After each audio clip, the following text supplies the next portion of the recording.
বাপকে গাল দিয়ে ছেলে রেগে গেল কেন? বলছে না আমার আব্বা, আমার আত্মীয়তা আছে, আমার মহব্বত করি।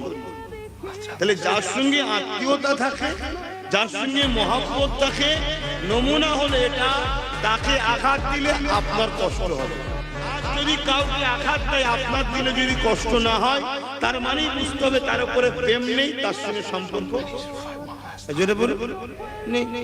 কোথায় কোথায় কোন কোন দেশে কত বোম পড়ছে, কত লড়াই হচ্ছে, কত লোক মরছে, আমাদের কিছু হচ্ছে কি? কেন হয় না? তার সাথে আমার মহব্বত নেই, আত্মীয়তা নেই।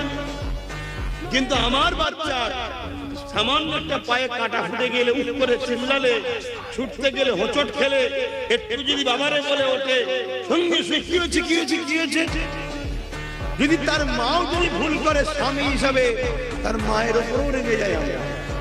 দেখতে পাও না ছেলেটা কি রেগে যায় না, যায় না কেন? ওটাও তো মহব্বতের জিনিস না। এটা আরো বেশি দুজনের মহব্বতের বীজখানে, মহব্বতের, তাই তো নাকি?